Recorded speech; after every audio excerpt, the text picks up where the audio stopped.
Nyawa melayang diduga terkait buah matoa, ayah korban buka suara.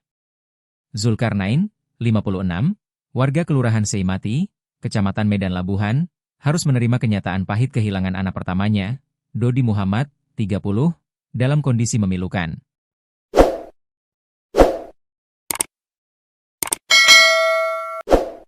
Dodi diduga tewas setelah dianiaya oleh pemilik rumah dan sekelompok orang, usai dituduh mencuri buah matoa di Jalan Nahkoda Sulaiman, Lingkungan V, pada Senin, 6 April 2026, sekitar pukul 2 waktu Indonesia Barat. Hanya gara-gara buah sampai menghilangkan nyawa anak saya, ujar Zulkarnain dengan suara terisak saat ditemui di kediamannya, Selasa, 7 April 2026. Menurut Zulkarnain, anaknya saat itu bersama seorang temannya diduga masuk ke pekarangan rumah milik warga untuk mengambil buah matoa. Namun, aksi tersebut diketahui pemilik rumah, hingga Dodi langsung disekap di lokasi. Ia mengaku baru mengetahui kejadian itu dari tetangga. Mendapat kabar tersebut, Zulkarnain bersama keluarga langsung menuju kantor polisi untuk mencari keberadaan anaknya.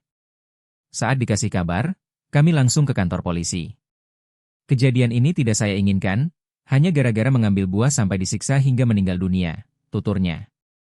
Keluarga kemudian diarahkan ke Rumah Sakit Bayangkara II Medan untuk mengambil jenazah Dodi yang saat itu sudah menjalani proses autopsi. Saya lihat anak saya sudah diotopsi.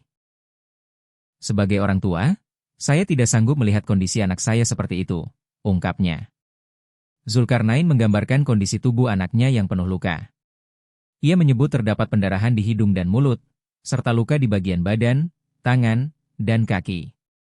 Luka paling parah disebut berada di bagian kepala yang membiru.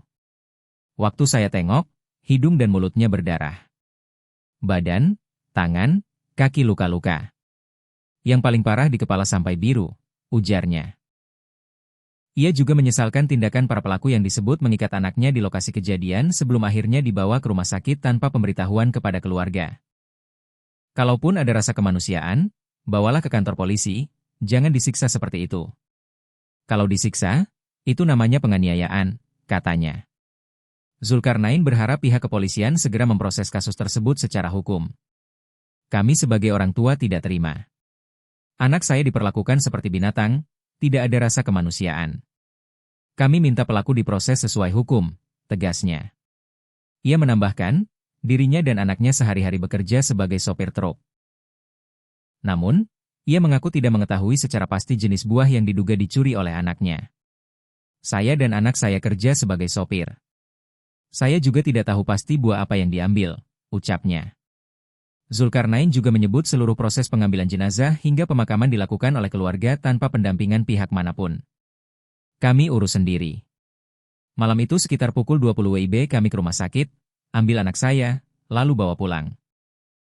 Saat dimandikan kami tidak diizinkan masuk, kami hanya menunggu di luar sampai anak saya sudah dibungkus, pungkasnya.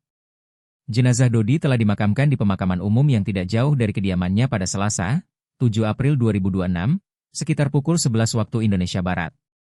Suasana rumah duka tampak sepi, hanya terlihat sejumlah tetangga yang datang menyampaikan belasungkawa atas kepergian anak pertama Zulkarnain dan Kamaliah tersebut.